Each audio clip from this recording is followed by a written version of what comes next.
विस्तार में बताया कि नागरिक शब्द का उपयोग अक्सर लोकतंत्र में किया जाता है और कहा कि इसका इस्तेमाल अक्सर राजनीति में, कानून द्वारा, संविधान में और राजनीतिक नेताओं के भाषणों में किया जाता है। वह जानता था कि राजुल नागरिक के शब्द के बारे में अधिक जानना चाहता है। A person living in a village, city or a town is called a citizen, but this meaning is limited. Generally speaking, a person who legally belongs to a country and has a right and protection of that country is a citizen of that country. Ube रे यार, गांव, शहर या town में रहने वाले व्यक्ति को नागरिक कहा जाता है, लेकिन यह अर्थ सीमित है। सामान्यतः एक व्यक्ति जो कानूनी रूप से किसी देश का है और उसके पास उस देश का अधिकार और सुरक्षा है, उस देश का नागरिक है।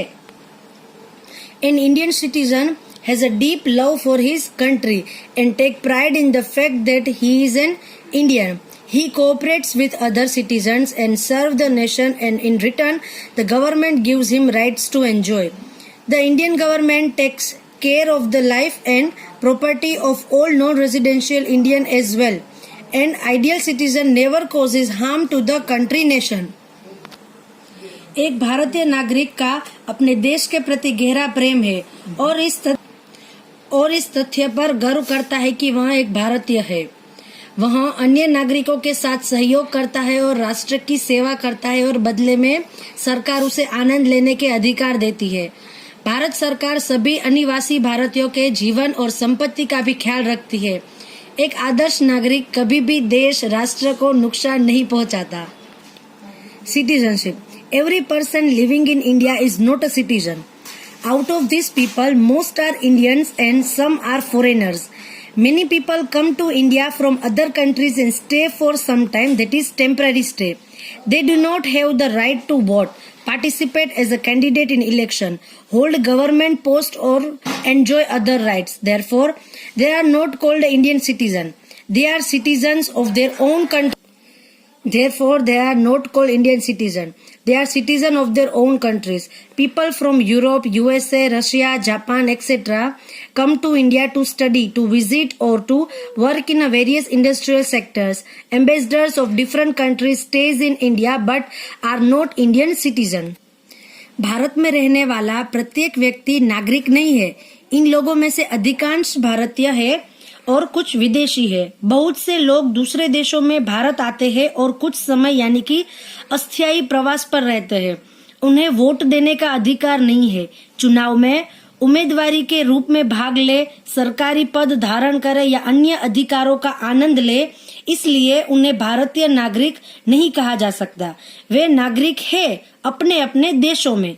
यूरोप, यूएस, रूस, जापान आदि देशों के लोग अध्ययन करने, विभिन्न औद्योगिक क्षेत्रों में काम करने के लिए भारत आते हैं।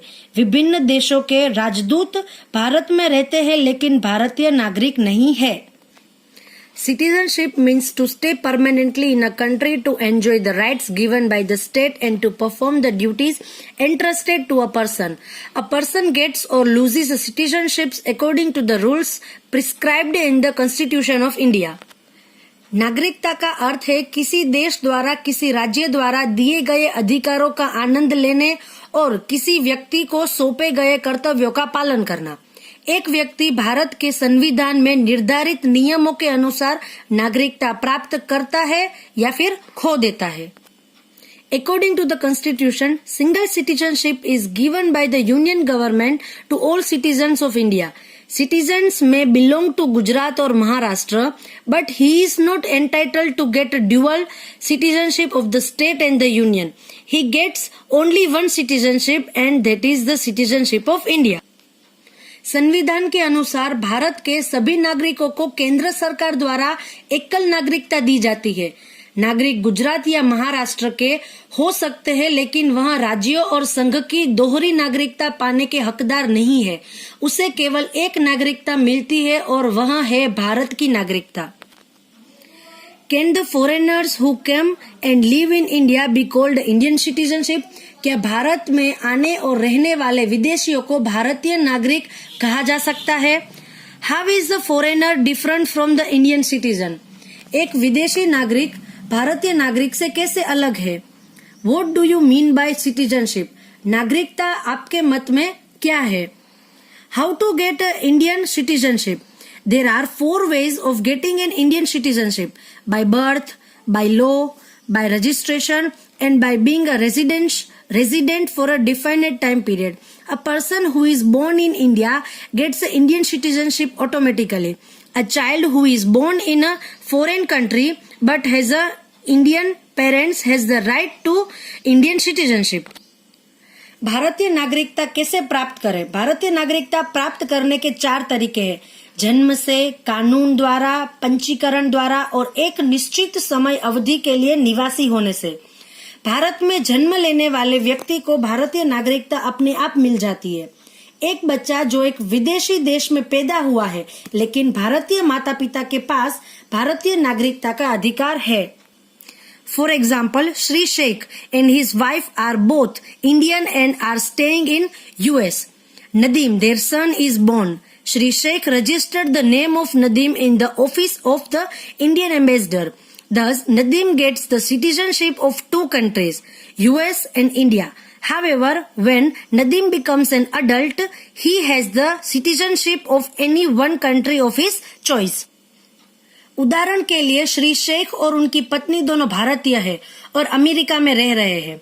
नदीम, उनका बेटा पैदा हुआ है। श्री शेख ने भारतीय राजदूत के कार्यालय में नदीम का नाम दर्ज किया है। इस प्रकार नदीम के 2 देशों अमेरिका और भारत की नागरिकता मिलती है।